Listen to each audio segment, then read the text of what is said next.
trovo a Montombraro di Zocca, sono in compagnia di Stefano Fogacci, castanicoltore biologico, azienda biologica. Di quanti ettari, Stefano? Il castagneto è di un paio di ettari, mentre l'azienda in totale sono 28 ettari. Allora, tu hai una buona porzione quindi di castagne e marroni, che è l'argomento di questa puntata. Siamo in piena raccolta, una raccolta che normalmente si protrae fino a quando? Diciamo che quest'anno è un anno un po' particolare anche. Quest'anno è un anno molto particolare, diciamo che normalmente la stagione si protrae fino alla fine di ottobre e tutta la nostra produzione, buona parte della nostra produzione conferisce proprio verso le sagre locali e in particolare la nostra sagra della castagna del marrone tipico di Zocca.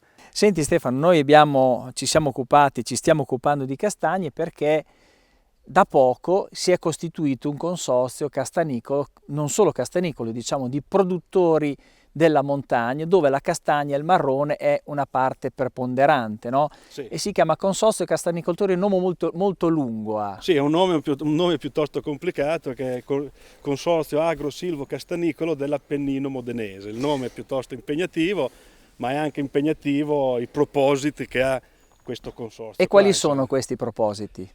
Questo consorzio, che è nato dopo lunghi lavori,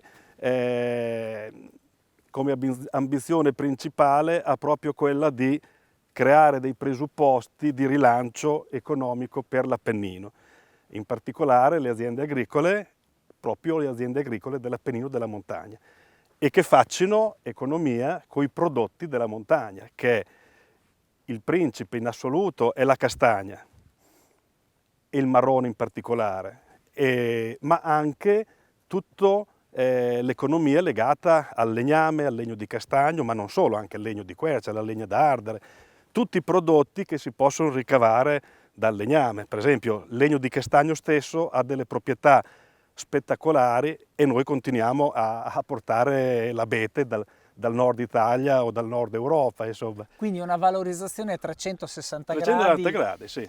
Partendo dal bosco. Tra l'altro il castagno, una volta c'era una grande produzione di pali di castagno molto pregiati, certo. No? Un tempo un po' è calato diciamo, questa proposta per un mercato che adesso si rivolge più all'est, no? Con pali che vengono da altre nazioni. Certo, costa meno il lavoro, poi sono anche comodi pali in cemento o in ferro zingato, insomma, ma non dobbiamo dimenticare anche tutto il parco agricolo che noi possiamo sviluppare nel nostro Appennino e che il Consorzio ha intenzione di fare da catalizzatore di tutte queste nuove idee, queste nuove opportunità.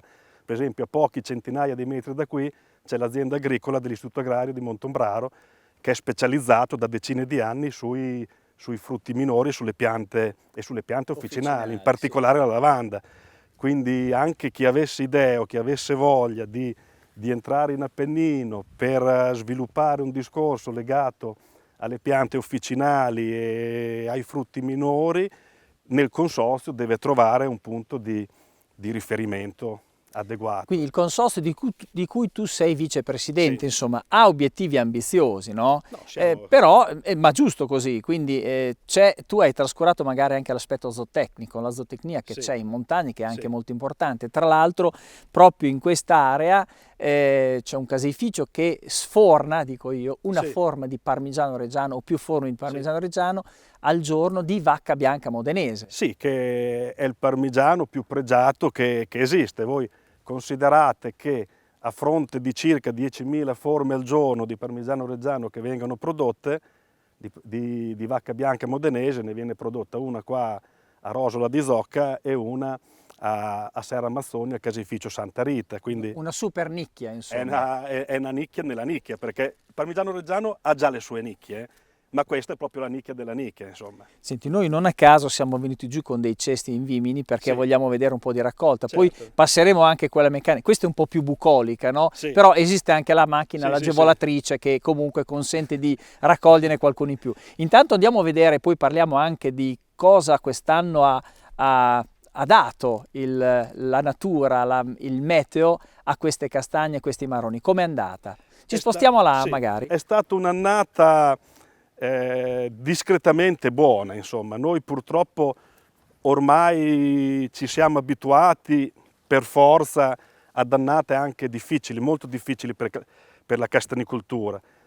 Abbiamo affrontato annate con delle siccità lunghissime, con dei caldi fuori dal comune, dove appunto la pianta del castagno non è programmata, non è fatta per questo tipo di clima, per un clima quasi proprio da Sud Italia o da Nord Africa. Quest'anno, sia l'anno scorso che quest'anno, c'è stato quasi un ritorno alla normalità, insomma. Abbiamo avuto un po' di siccità nella parte finale qua di agosto-settembre, però fino a luglio siamo andati bene e lo si vede anche dalle piante, vedete le foglie sono ancora, nonostante che siamo a fine ottobre, le piante sono ancora piene di forza, piene di vita, sono molto verdi, insomma. Quindi se vogliamo sintetizzare, che cosa si può dire di questa, diciamo, annata castanicola? È un'annata buona? È un'annata buona. Senti, mediamente cosa produce in un'annata buona un ettaro di castagno? Dipende se è un castagneto totalmente, diciamo, riportato alla produzione con tutte le piante potate. Sì. Consideriamo una quarantina di chili a pianta, di una pianta tenuta in ordine. Consideriamo, se sono piante grandi di un vecchio castagneto recuperato, 10x10, una pianta ogni 10 metri per 10 metri, si può fare un po' i conti, insomma. Okay. Quindi si parla di 40 quintali, però deve essere un castagneto veramente di quelli super curato, ecco. Mediamente con i castagneti un po' che ci sono un po' nella nostra zona, un po' familiari, un po' fatti a tempo perso, così un ettaro di roba già scelta e tutto, possiamo parlare di 7, 8, 10, 12 quintali.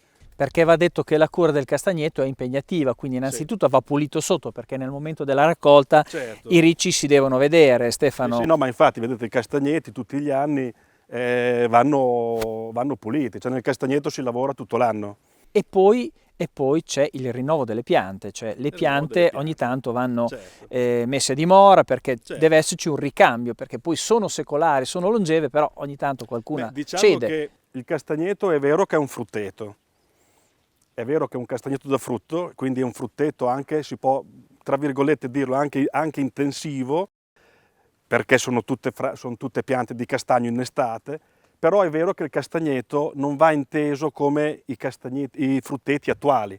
Cioè immaginiamoci un frutteto di mele o di pere nella bassa modenese. Certo, una potatura costante, qua magari qualcosa si fa, però... Il castagneto è un organismo vivente, dove ci sono piante che hanno secoli di vita, piene di vita loro stesse, perché sono vuote dentro, c'è andato il picchio a fare il buco, dopo c'è andato lo scoiattolo a fare il nido, poi dopo c'è andato, quando il buco si è ingrandito, c'è andato il gufo, insomma, sotto ci va la volpe o il tasso a fare la tana. C'è un ecosistema, insomma, e che poi dopo attorno. questo organismo vivente, che è questo frutteto di castagno, che ha già secoli di vita, si rinnova continuamente, vedete?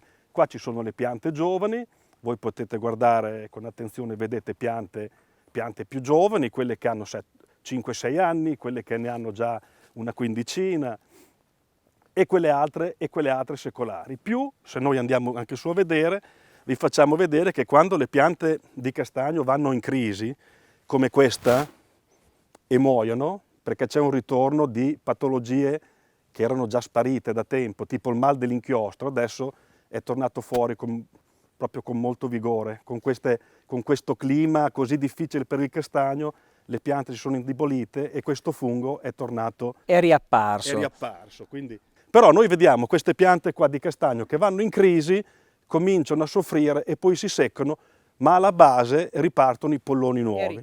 Quindi noi tagliamo la pianta che si è ammalata o la pianta che si è seccata e la pianta stessa si rinnova con dei nuovi polloni che noi in primavera fine inverno andiamo ad innestare. Hai parlato di patologie, la vespa cinese è un parassita. Sì. Come sta andando? Cioè l'antagonista di questo parassita che è stato lanciato alcuni anni fa, sì, sta dando risultati o ancora ci sono problemi sulle castagne, sui marroni determinati dal parassita, da questo sì, insetto, no? Che deprezzava e soprattutto non consentiva di raccogliere a voi castanicoltori? No, ha portato le piante a una forte crisi, perché le piante sono state veramente indebolite. Comunque è stato lanciato l'antagonista, sì, è stato lanciato.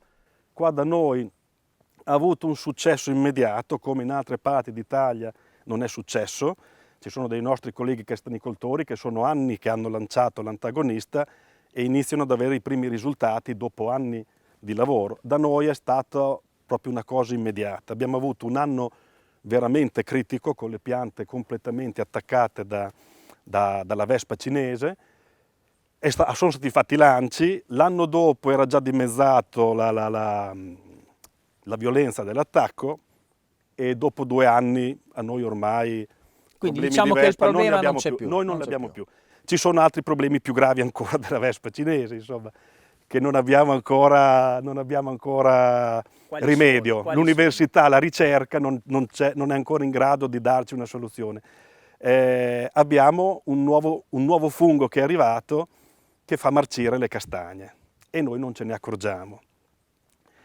Questo nuovo fungo che speriamo che la ricerca con tutte le prove che faranno in questa stagione, speriamo che ci diano una soluzione. Al momento pare che a sterilizzarla in acqua a 50 gradi che non rovina la castagna, il fungo muoia dentro le castagne. È un lavoro in più. È un lavoro in più. Stefano, ci spostiamo un attimo.